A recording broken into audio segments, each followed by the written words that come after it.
사도행전 9장 19절 하반절부터 25절까지입니다. 우리 한 절씩 교독하겠습니다. 사도행전 9장 19절 하반절부터 25절까지입니다. 사울이 다메섹에 있는 제자들과 함께 며칠 있을새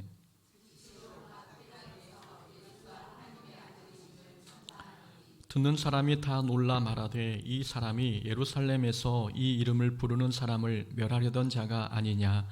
여기 온 것도 그들을 결박하여 대제사장들에게 끌어가고자 함이 아니냐 하더라.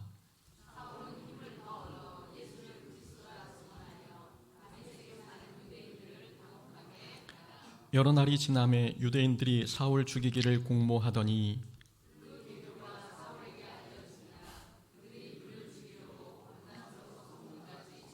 함께 씁니다. 그의 제자들이 밤에 사울을 광주리에 담아 성벽에서 달아내리니라. 아멘. 오늘 사도행전 9장 19절부터 25절까지 말씀 통해서 최고의 방해꾼이 최고의 일꾼이 되다라는 제목으로 말씀 함께 나눕니다. 흔히 사람들이 말하기를 사람은 절대 안 변한다라는 말을 합니다. 여러분들은 이 말에 동의하십니까? 아니면 사람은 변할 수 있다고 생각하십니까? 고대 안암병원 정신건강의학과의 한규만 교수는 사람의 인격은 크게 두 부분으로 구성되어 있다고 말합니다. 사람의 인격은 생물학적으로 타고난 기질과 그리고 살아가면서 경험을 통해 만들어진 성격으로 이루어져 있습니다. 한 교수는 사람이 태어날 때 가지고 태어난 기질은 바꾸기 어렵지만 후천적인 학습으로 생겨난 성격은 바꿀 수 있다고 이야기합니다. 예를 들어 급한 성향이나 느긋한 성향, 이런 기질은 타고난 것이기에 바꾸기는 힘듭니다. 그러나 사람을 대하는 태도나 어떤 사건을 대하는 자세, 그리고 인생을 살아가는 가치관 등은 충분히 바꿀 수 있다는 말씀이죠. 우리가 보통 변화에 관해 이야기하는 것은 상대방의 타고난 기질을 두고 하는 말이 아닙니다. 사람은 절대 안 변해 라고 말할 때 우리가 고려하는 것은 그 사람이 사람을 대하는 태도, 또 상황을 바라보고 해석하는 가치관, 이런 면 아니겠습니까? 우리가 누군가에게서 변화되기를 원하는 것은 그 사람에게 후천적인 학습을 통해 생겨난 성격입니다. 의학적 관점에서 보니 어떻습니까? 사람은 충분히 변할 수 있습니다. 사람은 절대 안 변한다는 말은 의학적 관점에서 보니 틀린 말이었지요. 자기의 문제를 인식한 후 의지를 가지고 자기 감정과 생각을 다스리고 통제하면 사람은 누구나 충분히 바뀔 수 있습니다. 세상 학문에서도 사람은 변할 수 있다고 이야기합니다. 그렇다면 예수 믿는 그리스도인들은 더 많이 변해야 하는 게 당연한 현상이지 않을까요? 우리 안에는 성령 하나님께서 함께 계십니다. 우리 안에 계신 성령님께서 우리의 의지와 생각을 다스리십니다. 세상 학문에서는 사람의 의지만으로 또는 습관만 바꿔도 사람이 변할 수 있다고 하는데, 우리 안에서 성령님이 역사하신다면 그리스도인들은 세상 사람들보다 더 많이 변해야 되는 게 정상이지 않겠습니까? 만약 우리가 예수님을 믿는데도 변하지 않는다면 엄밀히 말해 우리는 예수님을 제대로 만난 게 아닙니다.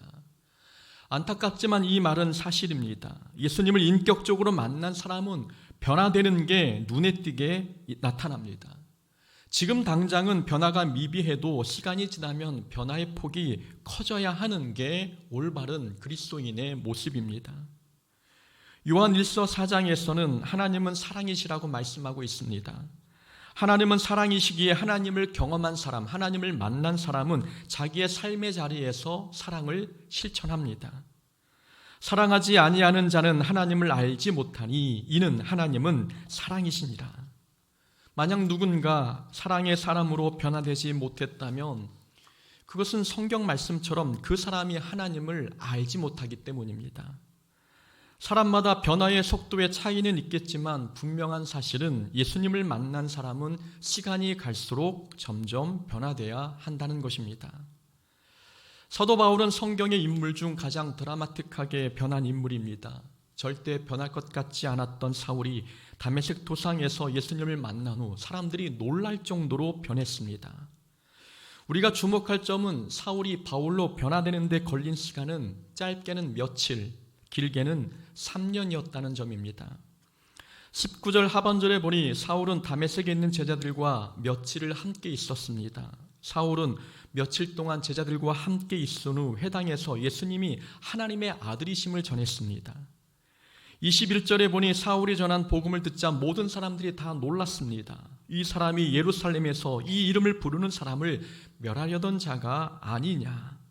사람들은 사울이 얼마나 포악하고 잔인한 사람이었는지 알고 있었습니다.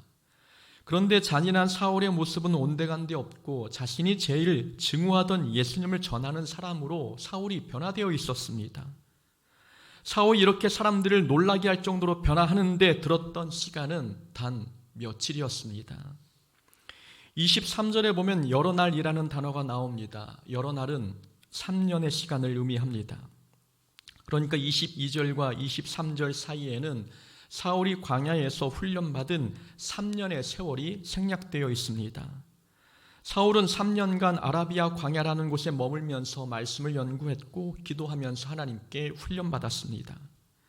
그러니까 사울이 변화하는 데 들었던 시간은 짧게는 며칠이었고 길게는 3년이었습니다. 사울의 케이스를 보니 사람이 변화하는데 그렇게 많은 시간이 필요한 것이 아님을 알 수 있습니다. 다른 사람보다 출발선이 훨씬 뒤에 있던 사울도 짧은 시간 안에 눈에 띄게 변화되었습니다. 그런데 우리는 많은 세월 동안 좋은 조건 속에서 신앙생활을 하고 있는데 변화가 느리거나 변화가 보이지 않는다면 신앙생활 어딘가에 문제가 있는 게 아니겠습니까? 사울은 예수님을 만난 후 철저히 회개기도를 드렸습니다. 그리고 20절의 첫 단어를 보면 알 수 있듯이 사울은 즉시 회당에 가서 복음을 전했습니다. 즉시라는 단어는 사울이 변화의 기회를 뒤로 미루지 않고 즉시 행동했다는 것을 보여줍니다. 또한 사울은 광야에서 3년간 기도하면서 하나님과 교제했습니다. 사울의 변화에 나타난 특징은 3가지였습니다. 회개, 그리고 즉각적인 순종, 그리고 광야를 통한 훈련이었습니다. 우리가 변화하려면 이런 단계가 필요합니다. 우리는 하나님 앞에 변화되려면 먼저 철저히 회개해야 합니다. 자기에게 문제가 있다는 것을 인식하고 하나님께 회개해야 합니다. 회개는 모든 변화의 출발점입니다. 회개 기도를 하다 보면 신기하게도 회개할 거리가 자꾸 생각납니다. 회개를 다 했다고 생각했는데 회개를 하면 할수록 잊었던 죄, 작은 죄까지 기억나서 회개할 게 많아집니다. 그래서 회개 기도는 매일 나오게 되는 것이고 매일 회개 기도하다 보면 우리 안에 계신 성령님이 우리를 점점 더 거룩한 모습으로 변화시켜 주십니다. 그래서 변화는 회개 기도로부터 시작되는 것입니다. 또한 우리가 변화하려면 즉각적인 순종이 있어야 합니다. 사울이 예수님을 만나 변화된 뒤에 즉각적으로 회당에 가서 복음을 전했습니다. 이렇게 예수님을 만난 사람은 은혜 충만하고 성령 충만합니다. 그러다 보면 하나님을 위해서 무엇을 하고 싶은 충동과 열정과 열망이 마음에서 올라옵니다. 그럴 때는 눈치 보지 말고 즉각적으로 더 열심히 신앙생활에 뛰어들어야 합니다. 교회 봉사에 뛰어들고 모든 예배에 참석하면서 신앙을 날마다 성장시켜 나가야 합니다. 그런데 어떤 사람들은 신앙생활에 단계가 필요하다고 생각합니다. 주일 예배부터 나와 보고 서서히 예배 참여를 늘려가야 한다고 생각합니다. 그렇게 생각하는 분들이 누군가 은혜 받아서 새벽 기도도 나오고 교회 봉사도 하려고 하면 뜯어 말립니다. 물론 처음부터 많은 것을 하면 지칠 수 있다는 좋은 의도에서 말리는 것이겠지만 열심히 하려는 사람을 말리는 것은 그렇게 좋은 모습은 아닙니다. 신앙생활은 처음 시작이 중요합니다. 이유는 처음 시작한 신앙생활 그 모습이 끝까지 가기 때문입니다. 처음부터 새벽기도 나오는 사람은 끝까지 나올 확률이 높습니다. 그러나 처음에 주일 예배만 나오는 사람은 나중에도 주일 예배만 나올 확률이 높은 거죠. 그래서 신앙생활을 제대로 하려면 처음부터 새벽기도도 참여하고 구역예배도 참석해야 합니다. 봉사도 열심히 하고 성도의 기도도 열심히 참여해야 합니다. 예수님을 처음 만났을 때, 은혜 충만할 때, 그때 신앙생활을 제대로 시작해야 그 모습이 주님 오시는 날까지 이어질 수 있습니다. 사울은 예수님을 만난 후 즉시 예수님을 전했습니다. 사울이 뭘 알아서 복음을 전했겠습니까? 그러나 사울은 예수님을 만난 후 즉각적으로 복음을 전하는 일에 순종했고 그 처음 모습이 죽는 순간까지 이어졌습니다. 즉각적인 순종이 변화의 비밀이었던 것입니다. 또한 변화에 필요한 가장 중요한 세 번째 과정은 광야 생활입니다. 사울은 예수님을 만난 후 광야에서 3년간 훈련받았습니다. 사도행전에서는 광야의 생활이 기록되어 있지 않지만 갈라디아서 1장 17절에 보면은 이렇게 기록되어 있습니다. 또 나보다 먼저 사도된 자들을 만나려고 예루살렘으로 가지 아니하고 아라비아로 갔다가 다시 다메섹으로 돌아갔노라. 그 후 3년 만에 내가 게바를 방문하려고 예루살렘에 올라가서. 사울은 예수님을 만난 후 변화된 뒤에 베드로를 비롯한 다른 사도를 만나고 싶었지만 그 만남을 잠깐 뒤로 하고 아라비아 광야에서 3년간 훈련받았습니다. 3년간 아라비아 광야에서 훈련을 받은 뒤에 다시 다메섹으로 돌아갔던 거죠. 이렇게 성경 인물 중 하나님의 도구가 된 사람들은 모두 광야를 거쳤습니다. 모세, 여호수아, 다윗, 바울, 그리고 예수님 모두 광야를 거친 분들입니다. 그리고 아브라함과 이삭, 야곱, 요셉, 한나, 호세아, 엘리야 이런 분들은 물리적 광야는 아니지만 상처와 고통, 슬픔과 낙심이 가득한 영적 광야를 거쳤습니다. 성경의 중요한 인물들이 모두 광야를 거친 것을 보면 사람은 광야를 거쳐야 변하고 성장한다는 것을 알 수 있습니다. 광야는 인생의 모든 것이 자기 뜻대로 되지 않는다는 것을 가르쳐 줍니다.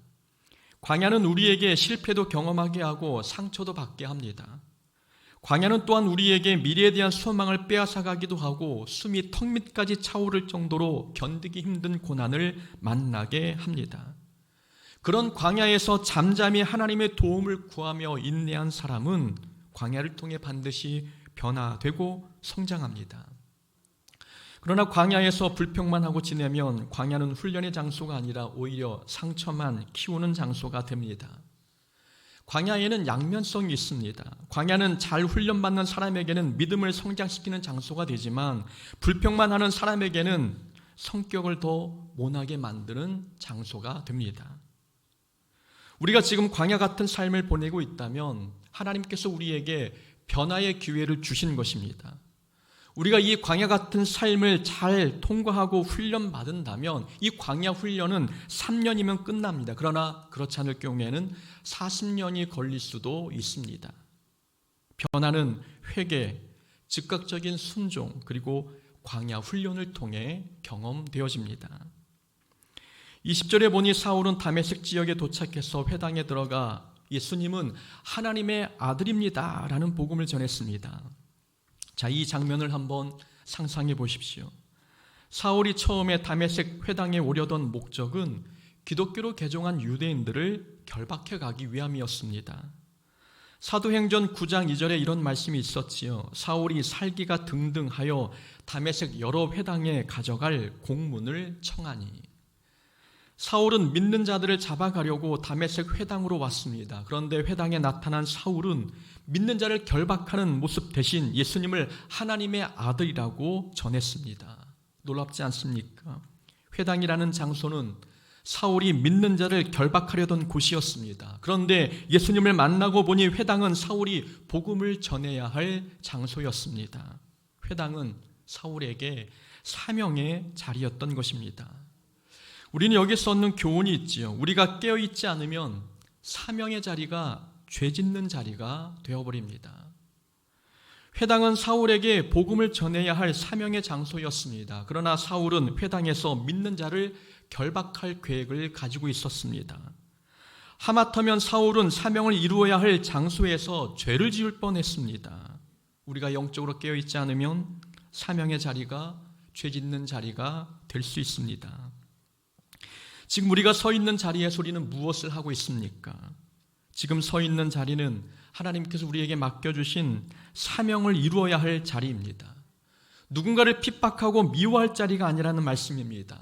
지금 서 있는 직분의 자리, 봉사의 자리, 삶의 자리는 불평하고 원망하는 자리가 아니라 예수님은 하나님의 아들이심을 증거해야 할 사명의 자리입니다.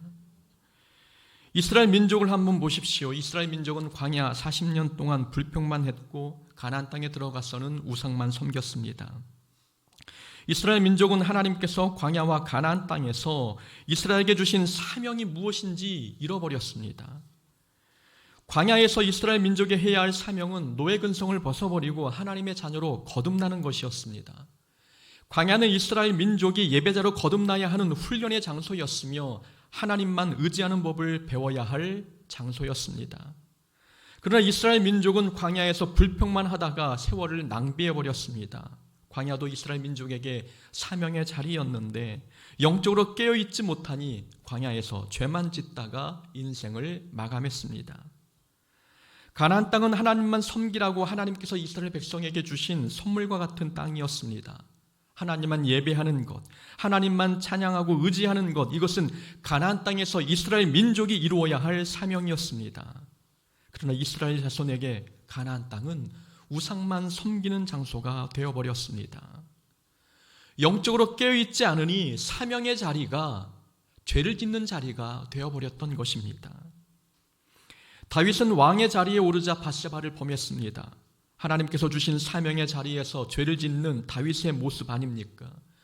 가룟 유다는 예수님의 제자가 되었지만 유다는 제자의 직분을 이용해 예수님을 은 30에 팔아버렸습니다. 사명을 이루라고 주신 직분의 자리를 죄 짓는 기회로 삼아버린 모습입니다. 사명은 어떤 특별한 장소에서 이루는 것이 아니지요. 지금 서 있는 자리가 우리에게 주어진 사명의 자리입니다. 우리가 날마다 영적으로 깨어있지 않으면 우리는 지금의 자리에서 하나님께서 원하시는 것이 무엇인지, 우리에게 맡긴 사명이 무엇인지 잃어버리고 맙니다. 지금 우리의 행동을 한번 돌아보십시오. 과연 하나님의 목적에 부합된 행동을 하고 있습니까? 사명을 이루어야 할 자리에서 엉뚱한 말과 엉뚱한 행동으로 죄를 짓고 있는 것은 아닙니까? 우리의 삶을, 우리의 신앙생활을 끊임없이 돌아봐야 합니다. 사울은 회당에서 예수가 하나님의 아들이심을 전했습니다. 예수님은 하나님의 아들이시다. 예수님은 그리스도다. 이 말은 유대인들이 가장 싫어하는 말이었습니다. 예수님을 신성 모독죄로 십자가에 못 박은 이유도 바로 이 말 때문 아니었습니까? 그런데 유대인의 뼛속까지 유대인이었던 사울이 회당에서 자기 입으로 직접 예수님은 하나님의 아들이심을 증거했습니다. 사울은 지금 회당에서 복음의 핵심을 전하고 있는 것입니다. 자, 한번 생각해 보십시오. 사울은 다메섹에 오는 길에서 신비한 체험을 했습니다. 사람들은 보통 신비한 체험을 하고 나면 자기가 경험한 신비한 체험을 간증하기를 좋아하지 않습니까? 간증은 은혜로운 것이긴 하지만 간증에는 위험한 요소도 있습니다. 간증에는 자기 자신을 높이려는 자기 자랑이 포함될 수 있고, 또한 간증은 듣는 사람들에게 복음보다 체험이 더 중요하다는 잘못된 생각을 심어줄 수도 있습니다. 그래서 저는 간증 집회보다는 말씀 사경회를 더 선호하고 좋아합니다. 하나님의 말씀이 우리에게 들려진다는 것은 그 어떤 체험보다 신비하고 놀라운 경험이기 때문입니다. 우리가 사울에게서 배워야 할 점은 사울은 신비한 기적을 체험했어도 자기 체험을 자랑하기보다는 복음을 전했다는 것입니다. 우리는 사울을 통해 얻는 교훈이 있습니다. 자기 체험을 자랑하지 말고 복음의 핵심인 예수님을 자랑해야 합니다. 사울이 전한 복음의 핵심은 예수님은 하나님의 아들이라는 사실입니다. 사울은 예수님께서 자신을 만나주신 목적이 무엇 때문인지 잊지 않았습니다. 예수님께서 환한 빛을 통해 사울을 만나주신 이유는 앞장에서 우리가 살펴보았듯이 예수님의 이름을 이방인과 임금들과 이스라엘 자손에게 전하기 위함이었습니다. 사울은 자기에게 주어진 사명이 예수님의 이름을 전하는 것임을 잊지 않았습니다. 그래서 사울은 누구보다 자랑할 게 많은 사람이었지만 오직 십자가의 예수님만 자랑했습니다. 사울은 자기의 스펙, 업적, 자신이 받은 고난과 신비한 체험, 이 모든 것을 배설물로 여기고 모든 인류를 죄에서 구원할 예수님의 이름만 자랑했던 것입니다. 우리는 이런 사울의 모습을 본받아 자기 체험을 자랑하기보다 예수님을 자랑하는 성도가 되어야 합니다. 사람마다 영적 체험은 다를 수 있지만 서로 다른 체험은 그 사람의 영적 수준을 말해주지 않습니다. 신비한 체험을 했다고 믿음이 좋다고 말할 수 없고 신비한 영적 체험이 없다고 해서 믿음이 작다고 말할 수도 없습니다. 그러니 신비한 체험을 했을 때 그 신비한 체험은 자랑할 것도 아니고 신비한 체험이 없다고 부끄러워할 일도 아닙니다. 우리가 지금 예수님이 하나님의 아들이심을 믿고 있다면, 예수님이 우리의 구세주심을 믿고 있다면 그 자체가 신비한 체험인 겁니다. 다른 특별한 체험이 필요 없습니다. 하나님께서 사람들에게 신비한 영적 체험을 주시는 이유는 결국 예수님이 하나님의 아들이심을 가르쳐주기 위함입니다. 그런데 이미 우리는 신비한 체험이 없어도 예수님이 하나님의 아들이심과 오직 구원은 예수의 이름으로만 얻는다는 것을 믿어버렸습니다. 이게 기적이고 은혜이지 않습니까? 가만히 생각해 보면 하나님은 논리적으로 이해되는 분이 아닙니다. 삼위일체 하나님을 어떻게 논리적으로 설명할 수 있겠습니까? 하나님은 사람의 언어로 충분히 설명되어지는 분도 아닙니다. 사람의 언어는 한계가 있어서 하나님의 신비와 하나님의 존재를 다 표현해낼 수가 없습니다. 그런데도 우리는 하나님의 살아계심을 믿고 있습니다. 충분히 설명할 수 없는 분인데, 논리에서 벗어난 분이신데, 그래서 우리가 이해할 수 없는 분인데도 불구하고 이미 우리는 하나님을 믿고 있습니다. 이런 사실이야말로 기적 중의 기적이고 신비한 체험 중의 신비한 체험이 아니겠습니까? 그러니 우리가 신비한 체험을 경험하지 못했다고 해서 구원의 확신이 흔들릴 필요가 없습니다. 체험이 없다고 열등감에 빠질 이유도 없는 거지요. 기독교의 핵심은 체험이 아니라 복음입니다. 그래서 우리는 자기 체험을 자랑하지 말고 복음의 핵심인 예수님을 자랑해야 합니다. 사울이 다메섹의 회당에 들어가서 복음을 전했을 때 사람들은 놀라기도 했고 의심하기도 했습니다. 이 사람이 예루살렘에서 이 이름을 부르는 사람을 멸하려던 자가 아니냐, 여기에 온 것도 그들을 결박하여 대제사장들에게 끌어가고자 함이 아니냐. 사울은 변했습니다.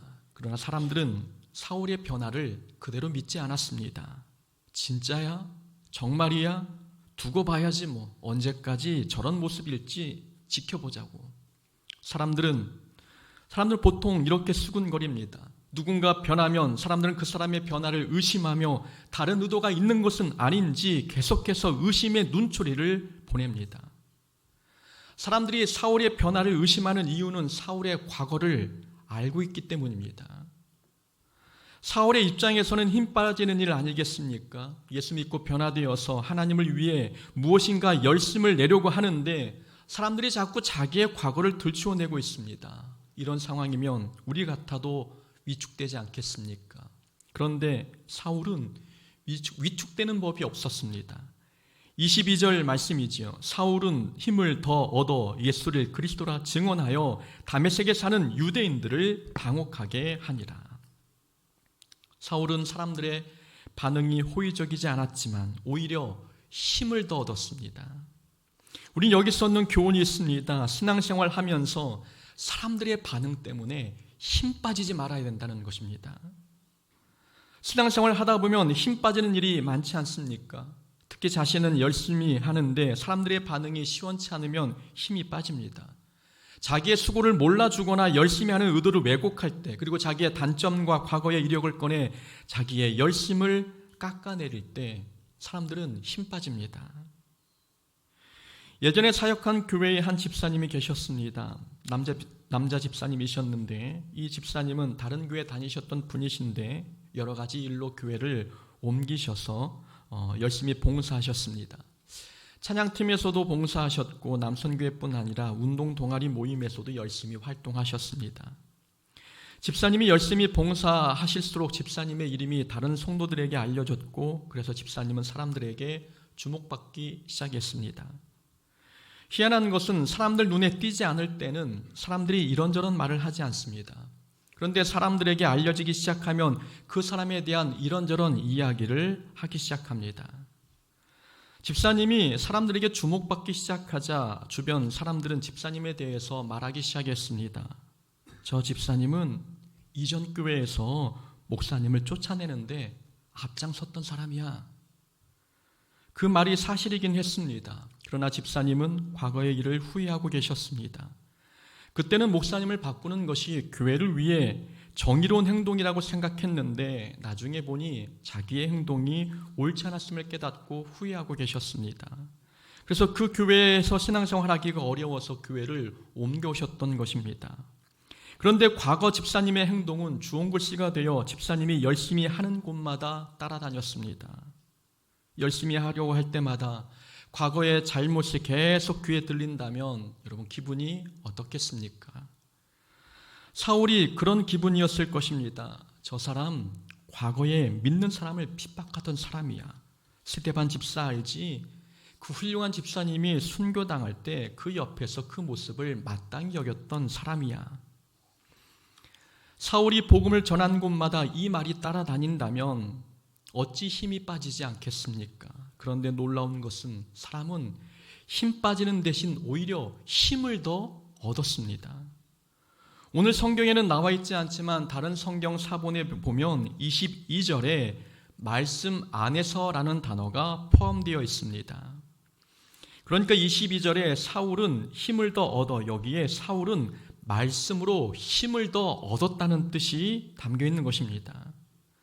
사울이 사람들의 반응이 좋지 않음에도 불구하고 힘을 낼 수 있었던 이유는 하나님의 말씀 덕분이었습니다. 사울은 사람들의 반응에 열심히 식거나 뜨거워지는 그런 사람이 아니었습니다. 사람들이 칭찬하면 열정이 생기고 사람들이 반응이 좋지 않으면 그 열정이 식어지는 그런 종류의 사람이 아니었던 것입니다. 사람들의 반응이 어떠하든 사울은 하나님의 말씀을 통해 힘을 공급받았습니다. 신앙생활에 필요한 힘은 사람이나 환경에서 오는 게 아니었습니다. 영적인 힘은 하나님의 거룩하신 말씀에서 오는 것이었습니다. 신앙생활을 하다 보면 누구나 사람으로 인해 힘 빠질 때가 있습니다. 그러나 어디를 가든 모든 사람이 다 내 편이 될 수는 없지 않습니까? 우리가 아무리 잘못을 하지 않아도 누군가는 나의 단점을 들추어낼 수 있습니다. 누군가는 우리의 열심을 폄하할 수 있습니다. 그럴 때 우리는 힘 빠지기보다도 말씀을 붙잡아야 합니다. 성숙한 그리스도인의 영적 기초라는 책에 보면 영적 갓난아기의 특징이 나옵니다. 영적 갓난아기의 특징 중 하나는 자신에 대한 다른 사람의 평가에 지나치게 신경 쓰고 힘들어한다. 자신에 대한 다른 사람의 평가에 지나치게 신경 쓰고 힘들어한다. 이게 영적 갓난아기의 특징입니다. 그러나 영적 아비의 특징은 그리스도로 인해 고난받는 것을 특권이라고 생각한다. 사람들의 핍박과 비난과 고난과 모함과 상처 이런 것을 특권이라고 생각하는 자가 영적 아비의 신앙이라는 말씀입니다. 성숙한 신앙인은 사람들의 평가, 사람들의 말에 민감하게 반응하지 않습니다. 우리가 신앙생활을 하면서 사람들의 반응 때문에 힘 빠지는 일이 생겼다면 성경을 펼치고 말씀을 붙잡아야 합니다. 우리의 영적인 힘은 바로 성경에 담긴 거룩하신 하나님의 말씀에서 나옵니다. 우리는 신앙생활의 최고의 방해꾼인 사울이 하나님의 최고의 일꾼이 된 모습을 보았습니다. 하나님의 일하심은 정말 신비롭고 경이롭습니다. 하나님은 하나님 나라의 최고의 적을 최고의 아군으로 바꾸셨습니다. 그래서 우리는 한 영혼도 포기할 수 없는 겁니다. 하나님께서 어떤 사람을 변화시켜 최고의 일꾼으로 사용하실지 모르니 우리는 한 사람도 한 영혼도 포기하지 못합니다. 만약 우리 눈에 신앙의 방해꾼이 보인다면 그 사람을 위해 기도해야 합니다. 하나님께서 그 사람을 만져주셔서 하나님의 최고의 일꾼으로 변화시켜 달라고 간절히 부르짖어야 합니다. 그렇게 된다면 우리 교회는 거룩한 하나님의 최고의 일꾼이 많아지는 교회가 되지 않겠습니까? 하나님의 일꾼은 사명의 자리에서 죄짓지 않습니다. 하나님의 일꾼은 자기 체험을 자랑하지 않고 예수님을 자랑합니다. 그리고 사람 때문에 힘 빠지지 않고 말씀으로 힘을 얻습니다. 우리는 하나님의 최고의 일꾼입니다. 일꾼다운 모습으로 하나님께 영광 올려드리는 우리의 삶이 되어야 될 줄로 믿습니다. 아멘.